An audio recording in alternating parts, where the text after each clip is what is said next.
An NFL insider has revealed a sneaky trade target for the Dallas Cowboys, and we need to break it all down. What's up, guys? I'm Matt Long. Welcome to Cowboys Football 365. You're a fan of the Dallas Cowboys, hit that subscribe button. But getting into the news for today, coming from Sports Illustrated, Jaylen Blue has yet to make his mark in the NFL, but with Miles Sanders out, he's the team's number 2 running back. Dallas needs to add depth at the position, and Jaylen Wright could be available. Wright has fallen out of favor in Miami, but was a successful back in the SEC for Tennessee. He would provide some competition for Blue and could fill in as running back 2 if the rookie does not get things rolling. Now, if you don't know who Jaylen Wright is, he was a 4th-round pick of the Miami Dolphins a couple of years ago, coming out of the University of Tennessee, where he put up a ton of yards in his senior year, but so far in the NFL has not been able to get things rolling. He is a guy who is over 200 pounds and is a really, really fast running back, kind of like Javonte Williams, where he's not the most athletic guy in the world, but if you can block a hole for him, he's going to get through it and might even make it to the end zone. We know the Miami Dolphins offense is based on speed, and Jaylen Wright is he's another guy who's really, really fast. He is another really, really fast running back. He is currently the number 3 guy after Ollie Gordon, the rookie running back out of Oklahoma State, has taken over his role in the Miami Dolphins offense, but he was expected to have a pretty big role, and Wright was expected to be the next Raheem Mostert. If you remember, back in 2023, Raheem Mostert went crazy. He was second in the NFL in touchdowns behind Christian McCaffrey, who had that absurd streak of touchdowns every single season, but unfortunately, he was never actually able to overtake Raheem Mostert. So far on the season, Jaylen Wright only has 9 carries for 28 yards, averaging 3.1 yards per carry. But if he was given a full-time role on a team's offense or a really good offense like the Dallas Cowboys offense, he could put up a whole lot more yards than that. He would slot in as the running back 2 for the Dallas Cowboys in front of Jayden Blue, or at least he would give Jayden Blue some competition for that running back 2 role. Jayden Blue, the day 3 rookie running back taken out of the University of Texas. Phil Maffa is on IR, as well as Miles Sanders is out for the entire season. Phil Maffa, if you don't know who he is the 7th-round pick rookie running back out of Clemson. We're going to see what he turns into, but currently on the IR for the Dallas Cowboys, which leads the two healthy running backs on the depth chart according to ESPN are Javonte Williams and Jayden Blue. Javonte Williams coming over from free agency. He was a 2nd-round pick a couple years ago out of the University of North Carolina to the Denver Broncos. Shredded his knee in his 2nd season, or that might even have been his rookie year. Shredded his knee, catastrophic injury, never really returned to form. But if you're paying attention to the Dallas Cowboys now, he is just saying that he is just now feeling like his old self again, and Javonte Williams is going crazy. He might even be number 1 in the NFL in terms of rushing touchdowns. That's actually definitely not true, because Jonathan Taylor is going crazy with rushing touchdowns, but Javonte Williams already has a career high in rushing touchdowns this season, but he can't do it by himself. So it's Jayden Blue is the backup running back, and DJ Dallas is the 3rd-string running back currently for the Dallas Cowboys, but there has to be more. I know we want to run a bell cow type of running back situation where the number 1 running back gets a lion's share of the carries, but you always want to make sure that you have capable backup running backs in case your starting running back gets injured. It's the easiest position in the NFL to get hurt. Running back is a position with a very short shelf life where guys are just getting hurt all the time, because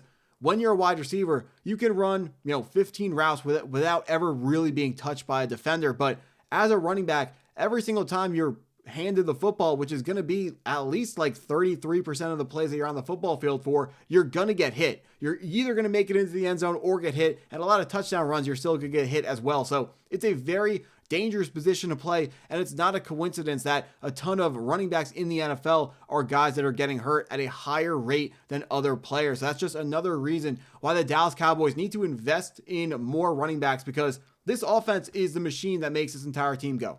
Without an offense, the Dallas Cowboys are going to be pretty much left completely in the dust. Currently a bottom 3 defense in terms of stats.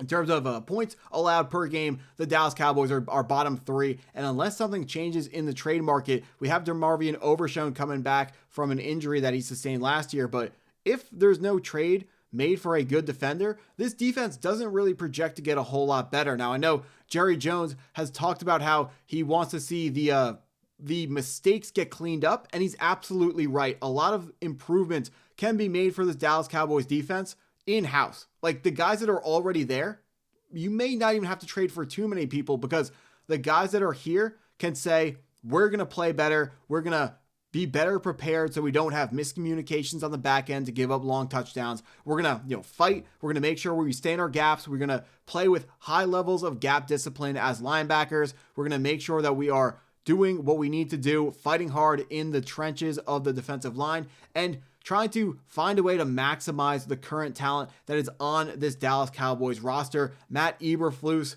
was let go he was the head coach of the Chicago Bears recently. He is now the new defensive coordinator for the Dallas Cowboys. I think he's been put in a really difficult position because the defense is a little bit under-talented, so he doesn't have the most stuff in the world to work with, but fortunately, there is some time to figure out this defense.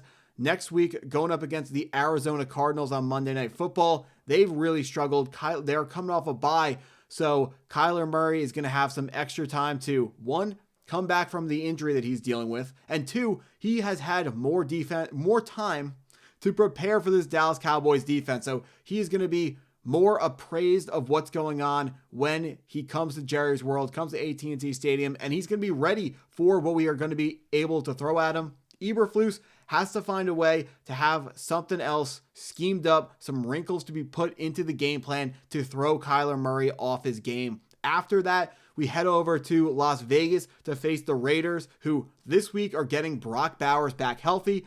We're going to see if they're still going to have Jacoby Myers in 2 weeks or in 3 weeks when we play them. But currently, the Raiders are greatly struggling offensively. The last time we watched them, they were busy getting shut out by the Kansas City Chiefs.